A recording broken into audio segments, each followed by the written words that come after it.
Bismillahirrahmanirrahim. Assalamualaikum warahmatullahi wabarakatuh.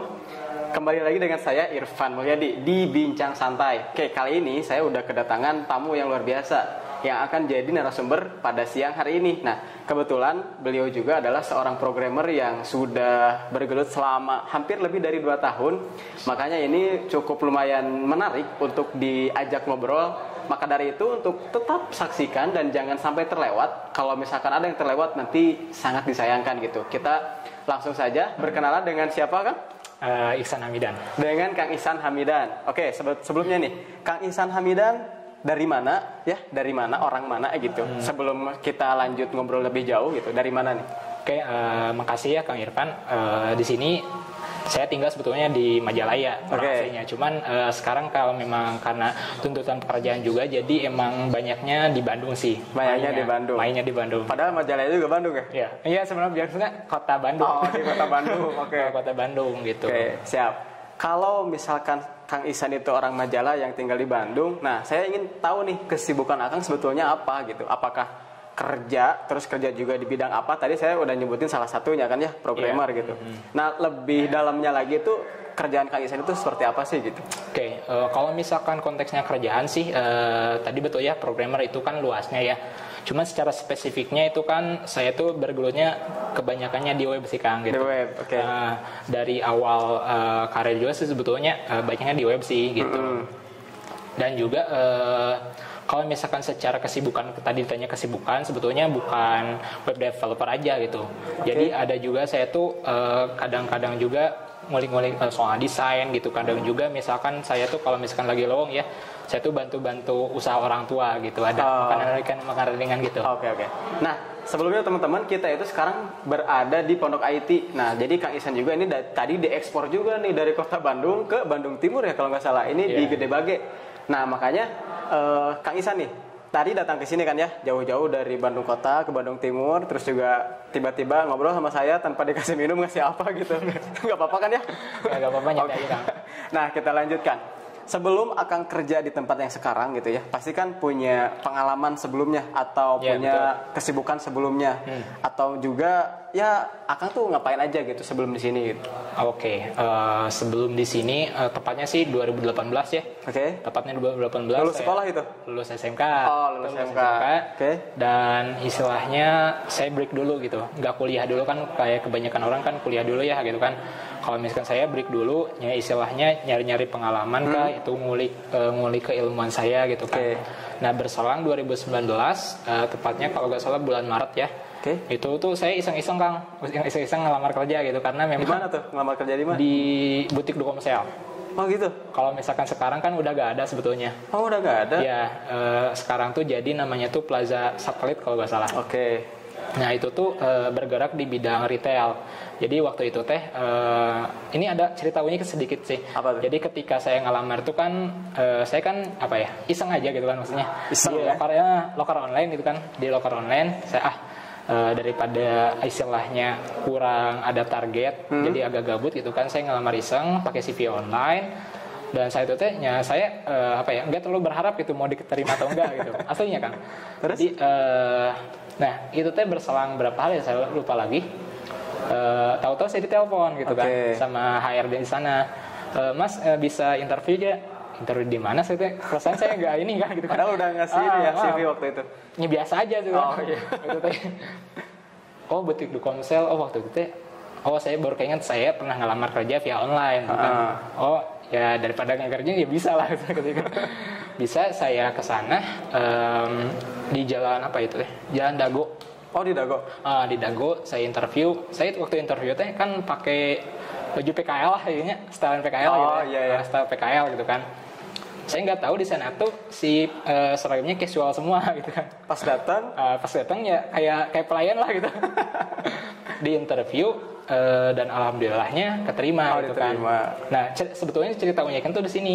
Jadi ketika kan saya berselang kerja lah gitu kan, membaur sama teman-teman, dan kebetulan juga saya tipenya orang yang mudah berbaur ya sama lingkungan.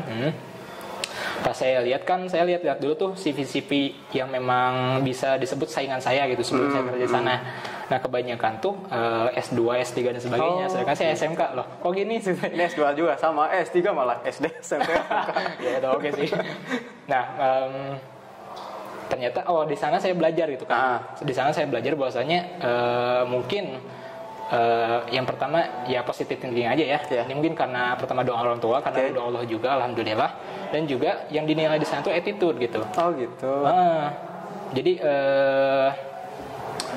pas interview kan saya bahasanya tuh bahasa Sundanya itu bukan bahasa Sunda, murah senyum lah ya. Oh gitu. Murah senyum. Nah, mungkin dari sana nilai ini orang baik katanya.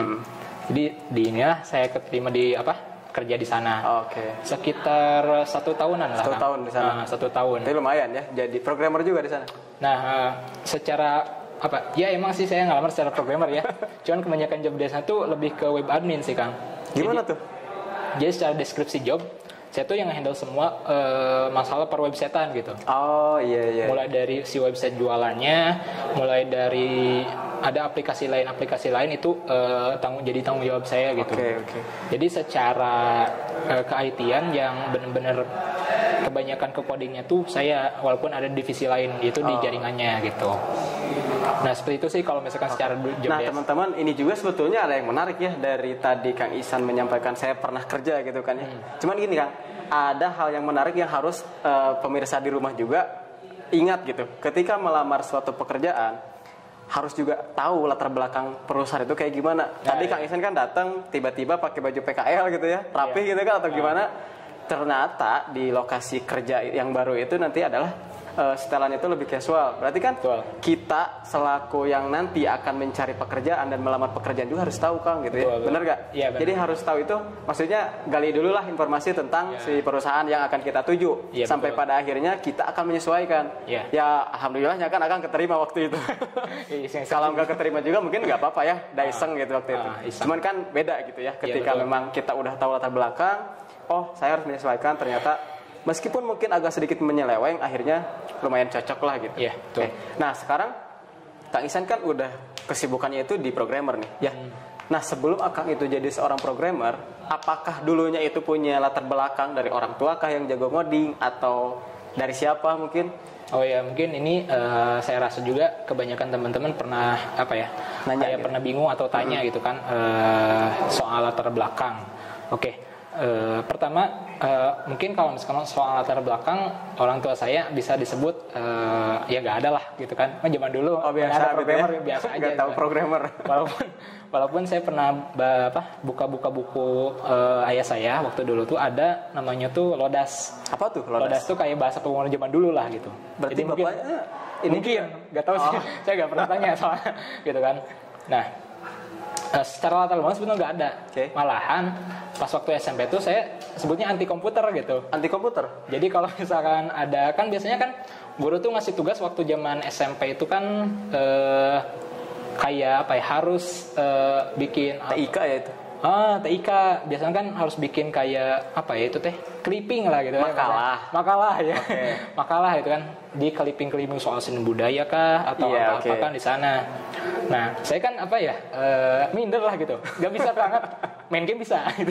Main game bisa waktu itu teh. Bahkan paling rajin lah. Ini anak gamers nih yang dulunya itu PB waktu itu ya? Iya PB terus CS ya kalau nggak salah. CS. Itu mainan warnet banget ya? Iya. Tapi katanya ngerjain tugas mah nggak usah.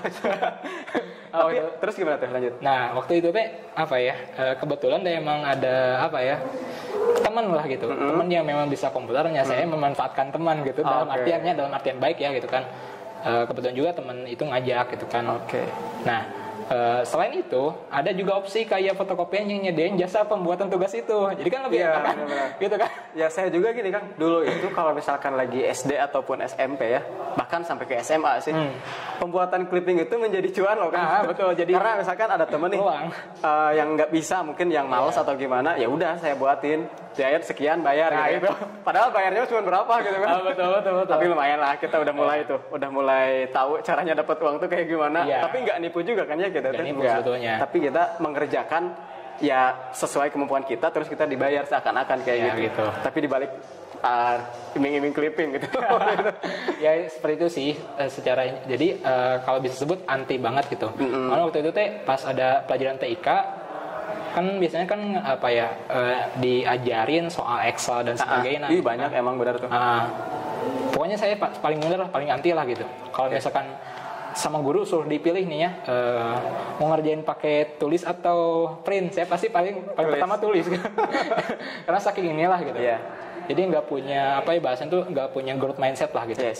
Gitu. Oke. Nah dulu itu ya teman-teman, kalau misalkan yang sekarang dari tahun 2000 berapa gitu ya, itu TIK tuh udah nggak ada ya. Makanya kalau misalkan ada yang aneh, TIK itu apa sih? Jadi itu TIK itu teknik apa? Teknologi informasi komunikasi apa sih? Bukan apa? Lagi. Jadi dulu itu ada mata pelajaran TIK ya di SMP maupun di SMK atau SMA ya. Nah itu tuh belajarnya ya gitu tentang Microsoft, Word, Excel dan lain-lain ya. Bahkan kita belajar buka Google tuh kayak gimana ya. Yahoo dulu tuh bikin email. Seneng banget dulu bikin email ya. Betul. Nah kayak gitu. Oke. Sekarang Akang juga kan punya kesibukan kan? Nah sekarang sambil kerja, kesibukan ya sama-sama sebetulnya.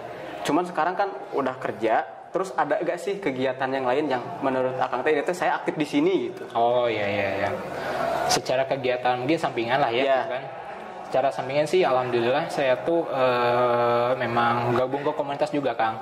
Jadi komunitas tuh namanya Softcode. Dia itu maksudnya Softcode itu komunitas IT gitu Kang. Cuman yang bikin beda tuh kita mau mengangkat nilai Islam di sana gitu loh. Oh gitu.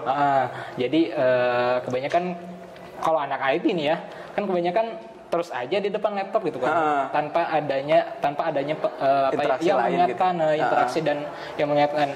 Tentunya mungkin kita juga setuju ya di sini zaman sekarang tuh akhlak Islam itu jadi paling urgent banget gitu. Gitu. Jadi makanya berawal dari sana sebetulnya saya tuh ngebentuk sama 4 teman saya bentuk Softcode, walaupun pas tahun-tahun pertama tuh masih kurang peminat, juga kurang solid gitu. Gitu. Tapi alhamdulillah berjalan sekarang udah mulai ramai mahasiswa yang memang ya qadarullah juga ya.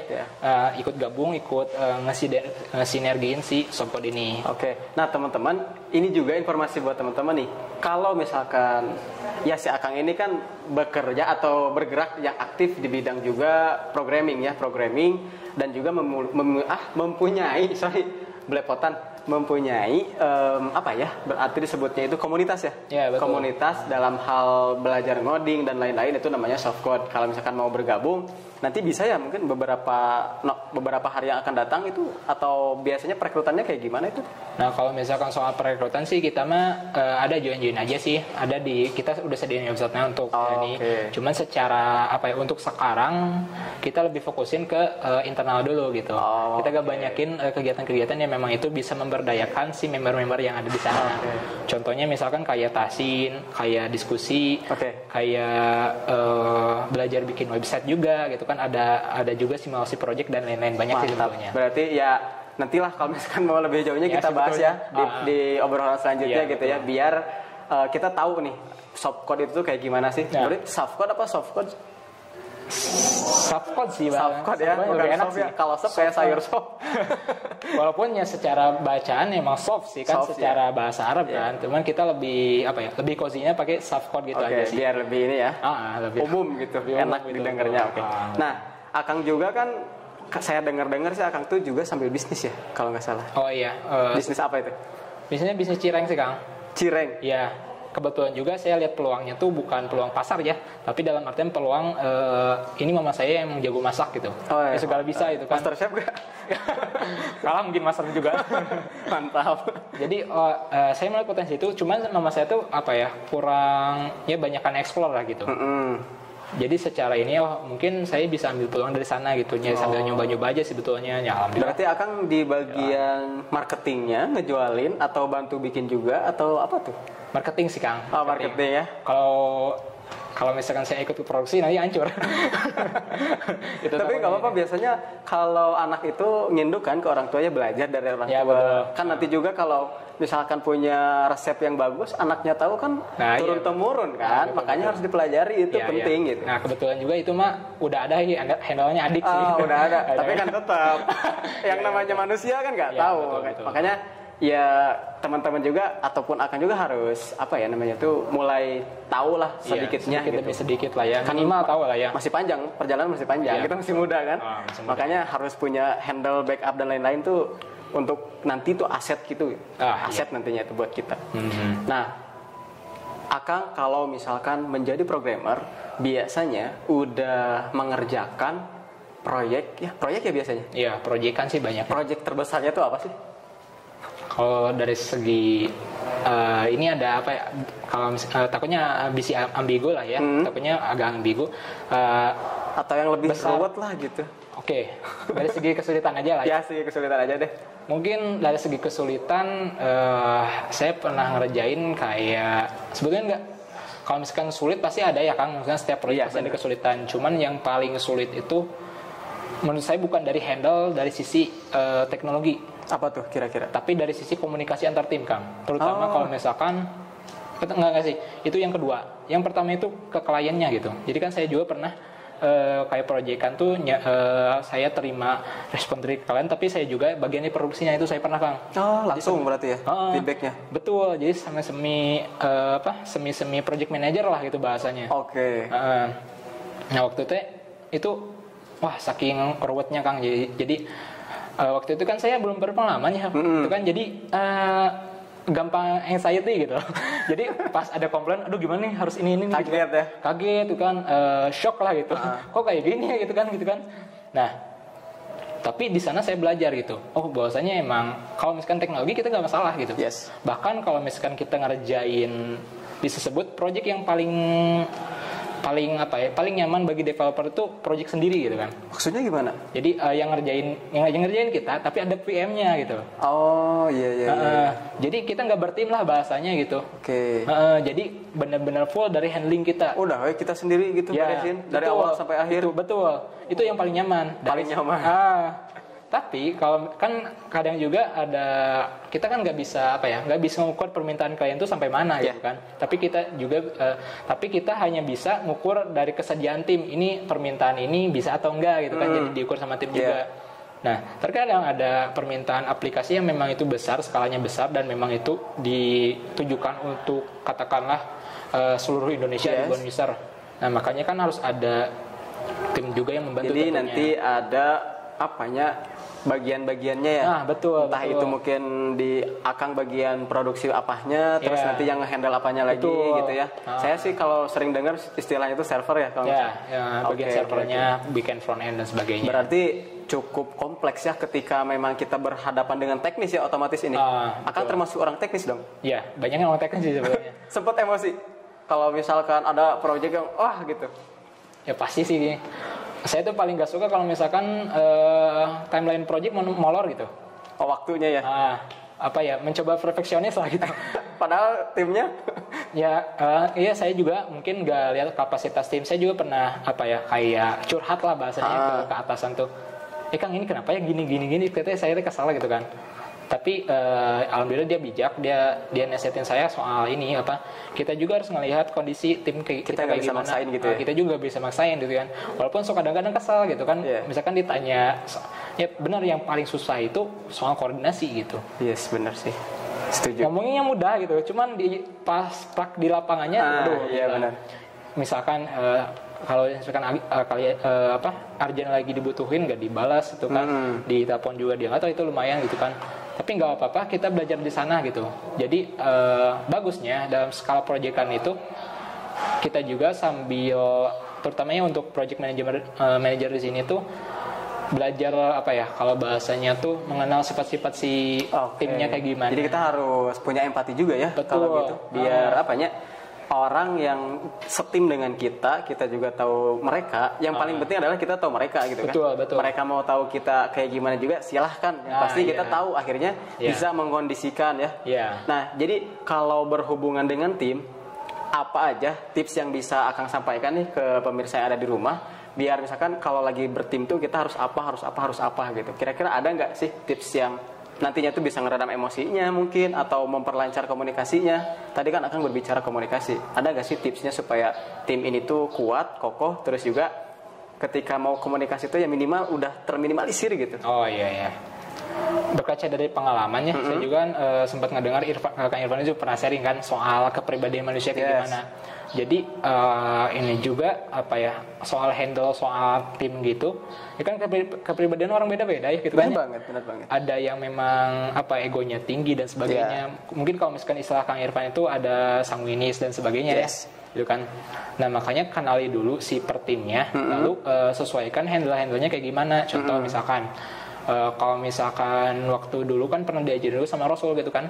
Kalau misalkan ngajak kebaikan tuh, kalau misalkan orangnya lebih tua, oh kita harus banyak ngedengerin gitu kan. Benar. Kalau misalkan yang lebih muda, kita harus banyak apa ya, mengayomi lah gitu, bahasa menyayangi mereka. Ya sebetulnya dari handle kayak gitu aja sih. Dari lebih ke akhlak kita sebetulnya yang harus dimunculkan. Jadi kita harus memberikan ini ya, apa, contoh gitu. Nah betul, contoh secara tidak langsung. Secara tidak langsung gitu kan. Jadi ya gitulah kalau misalkan jadi project manager ya gitu kan. Tapi kalau misalkan nggak jadi tadi semi-semi tadi, tapi itu juga wajib dipelajari sih Kang. Soalnya kadang-kadang juga di proyek itu ada situasi-situasi yang memang tidak bisa kita kontrol gitu kan. Nantinya ya. Betul. Kadang misalkan pas demo nih, aplikasi udah siap, pas demo, wah ternyata si aplikasinya error. Beda ya. Kayak gitu. Iya benar. Dan juga misalkan si programmernya lagi sakit, sedangkan ini bener-bener backup. Nah itu gimana tuh? Nah kalau misalkan gitu kita mau gak mau kadang-kadang ada seniornya yang memang harus gitu, bukan turun langsung gitu kan. Dan itu masih sedikit melelahkan sih, tapi nggak apa-apa, kita berkaca dari sana, kita belajar sama-sama lah. Oke. Berarti intinya ketika kita akan membuat suatu tim supaya komunikasinya itu lebih lancar dan lebih greget lagi, harus saling memahami ya kan. Iya. Oh iya, tadi satu lagi. Apa tuh? Samain dulu visi dan misinya gitu. Iya benar, visi misi di awal ya. Soalnya kalau misalkan nggak satu visi sama misi, nanti apa ya, kan kita stop gitu. Kalau misalkan kita bergerak visinya beda, wah susah Kang. Iya benar banget itu. Asli, kalau misalkan katakanlah ya kita niatnya mau ngebangun usaha ini sama-sama, tapi misalkan dianya tuh visinya beda, katakanlah contohnya ya, misalkan mau uangnya aja atau misalkan mau fasilitasnya, susah Kang. Jadi kalau misalkan nanti ada misalkan nggak ada duit, pasti dia kabur, nggak ada. Soalnya emang dari awalnya udah punya niatan lebih ke ya udahlah saya pilih yang satu aja gitu ya, nggak mau betul. Yang visi yang lainnya gitu. Oke, memang menarik sih. Jadi gini, apa ya, ketika teman-teman atau ada orang gitu ya yang mau membuat suatu komunitas ataupun kerja ataupun tadi bisnis, karena kan nih teman-teman, kalau saya tadi rangkum ya, Kang Ihsan itu banyak banget kegiatannya, meskipun mungkin kayak kelihatannya biasa aja ya, tapi sih. Banyak gitu. Kalau saya ini gitu, ada pertama jadi programmer dulunya tuh ya, bahkan sampai sekarang gitu kan ya. Sekarang sih. Dan juga ada bisnis ya, meskipun mungkin masih ngebantu mamahnya, tapi kan udah belajar, belajar bisnis. Terus juga punya komunitas softcode ya, softcode yang di dalamnya tuh ngurusin orang gitu ya, sumber daya manusia. Terus juga habis itu apa lagi tuh? 1, 2, 3. Ada lagi nggak? Nggak ada ya? Nggak ada sih. Kalau berarti 3 ya teman-teman. Ada 3. Dan ini juga yang paling penting harus teman-teman jadikan poinnya adalah ketika Kang Ihsan ini kita lihat, beliau juga kan ada kata-kata kuliah ya tadi. Meskipun mungkin nggak kuliah, baru lulus SMK, kita selalu punya harapan. Yang namanya manusia itu selalu punya harapan. Betul. Allah itu udah pasti ngasih jalan yang kepada setiap manusia itu, mereka nggak harus selalu di satu gitu, nggak selalu di A. Makanya kan Akang juga meskipun nggak kuliah tapi kan jadi programmer. Ada mungkin yang kuliah tapi ini mah tanpa menyinggung atau berpikiran negatif, bahwasannya tanpa kuliah pun bisa gitu. Betul. Cuman memang kalau di kuliah itu lebih rapi, lebih runtut ya. Betul. Gitu kan? Teorinya lebih inilah. Dari awal A sampai Z-nya itu jelas gitu ya. Betul.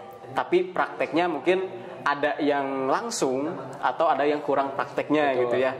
Tapi itu nggak jadi masalah sebetulnya kan ya. Nggak jadi masalah ketika misalkan kita harus A, kita harus B, kita masih punya jalan masing-masing. Cuman gimana caranya kita menyikapi. Setuju nggak itu? Betul. Jadi kan tekan dulu ada kejadian kayaknya yang kuliah, misalkan udah kuliah ini tapi kan skillnya nggak sesuai.